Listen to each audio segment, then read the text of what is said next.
ನರಕಯಾತನೆ ಅನುಭವಿಸುತ್ತಿದ್ದ ಕೊಡಗಿನ ಆದಿವಾಸಿಗಳ ಬಗ್ಗೆ ಪಬ್ಲಿಕ್ ಟಿವಿ ಮಾಡಿರೋ ವರದಿ ಬಿಗ್ ಇಂಪ್ಯಾಕ್ಟ್ ಆಗಿದೆ. ಕಳೆದ 17 ದಿನಗಳಿಂದ ಭೂಮಿ ಮತ್ತು ವಸತಿಗಾಗಿ ಹೋರಾಡ್ತಿರೋ ಮಡಿಕೇರಿಯ ದಿಡ್ಡಳ್ಳಿಯ ಆದಿವಾಸಿಗಳ ಬೇಡಿಕೆಗೆ ಸರ್ಕಾರ ಕಡೆಗೂ ಮಣಿದಿದೆ.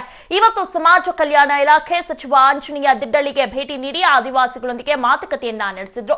ಬಳಿಕ ಮಡಿಕೇರಿಯಲ್ಲಿ ಅಧಿಕಾರಿಗಳ ಸಭೆ ನಡೆಸಿದ ಸಚಿವರು ಗಿರಿಜನರಿಗೆ ನಿವೇಶನ ಹಾಗೂ ಮನೆಗಳನ್ನು ಕಟ್ಟಿಕೊಡಲು ಸರ್ಕಾರ ಸಿದ್ಧವಿದೆ.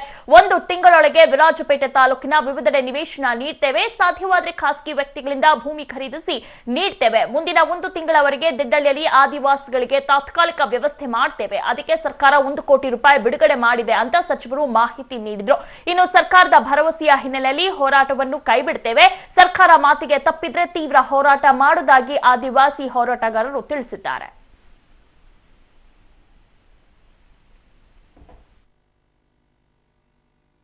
ಕಾನೂನಿನ ಅಡ್ಡಿ ಆತಂಕಗಳನ್ನೆಲ್ಲವನ್ನು ನಿವಾರಣೆ ಮಾಡಿ ನಾವು ಅವರಿಗೆ ನಿವೇಶನ ಮತ್ತು ಮನೆಗಳನ್ನು ಕಟ್ಟಿಕೊಡುವಂಥ ಕೆಲಸವನ್ನು ಸರ್ಕಾರ ಇವತ್ತು ಮಾಡಲಿಕ್ಕೆ ತಯಾರಿದೆ.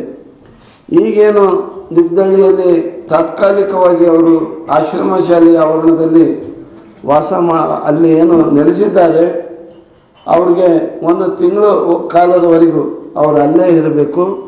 ನಂತರ ಅಲ್ಲಿ ಸರ್ಕಾರಿ ಜಾಗ ಎಲ್ಲಿದೆ ಅರಣ್ಯ ಪ್ರದೇಶದ ಒಳಗಡೆಗೆ ಗುರುತಿಸಿ ಇವರಿಗೆ ನಿವೇಶನ ಮಾಡಿ ಅವ್ರನ್ನ ನೆಲೆಸುವಂಥ ಕೆಲಸವನ್ನು ಮಾಡಬೇಕು ಅಂತ ಹೇಳ್ತಕ್ಕಂಥ ತೀರ್ಮಾನವನ್ನು ಈಗ ನಾವೆಲ್ಲ ಜನಪ್ರತಿನಿಧಿಗಳು ಒಂದು ತೀರ್ಮಾನವನ್ನು ಮಾಡಿದ್ದೇವೆ.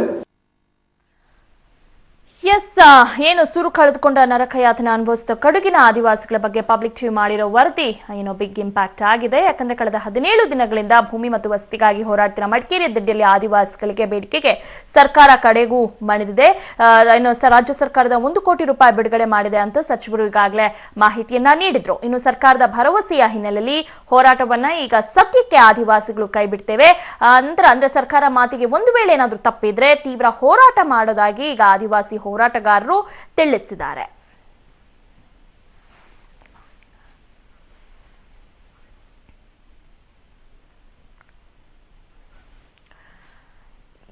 ಇವಾಗ ಹೆಚ್ಚಿನ ಮಾಹಿತಿಯನ್ನ ನೀಡ್ತಾರೆ ನಮ್ಮ ಪ್ರತಿನಿಧಿ ಮಲ್ಲಿಕಾರ್ಜುನ್.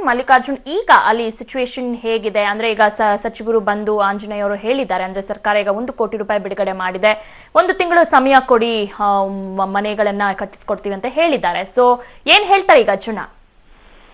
ಖಂಡಿತವಾಗ್ಲೂ ದಿವ್ಯಾ, ಏನು 17 ದಿನಗಳಿಂದ ಏನು ಆದಿವಾಸಿಗಳು ಪ್ರತಿಭಟನೆಯನ್ನು ನಡೆಸಿದ್ರು, ಅದೊಂದು ಈಗ ತಾತ್ಕಾಲಿಕ ಮಟ್ಟಿಗೆ ಅಂತ್ಯ ಕಂಡಿದೆ ಅಂತಾನೆ ಹೇಳ್ಬೋದು.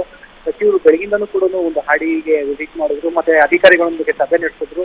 ಮತ್ತೆ ಈ 1 ತಿಂಗಳಲ್ಲಿ ಒಂದು ದಿಡ್ಡಳ್ಳಿ ಏನ್ ಗ್ರಾಮ ಇದೆ, ಆ ಗ್ರಾಮ ಸುತ್ತಮುತ್ತನೇ ಒಂದು ಸ್ಥಳವನ್ನ ಹುಡುಕಿ ಆದಿವಾಸಿಗಳಿಗೆ ಕೊಡುವಂತ ಪ್ರಯತ್ನ ಕೂಡ ಮಾಡ್ತೀವಿ ಅಂತ ಒಂದು ಭರವಸೆ ಕೊಟ್ಟ ಹಿನ್ನೆಲೆಯಲ್ಲಿ ಈಗ ಅಲ್ಲಿ ತಾತ್ಕಾಲಿಕವಾಗಿ ಒಂದು ಪ್ರತಿಭಟನೆ ಹಿಂತೆಗೆದುಕೊಂಡಿದ್ದಾರೆ. ಹಾಗಾಗಿ ಅಲ್ಲದೆ ಈ 1 ತಿಂಗಳಲ್ಲಿ ಅಲ್ಲಿರ್ತಕ್ಕಂಥ ಮೂಲಭೂತ ಸೌಕರ್ಯಗಳನ್ನು ಒದಗಿಸ್ಕೊಡ್ತೀವಿ.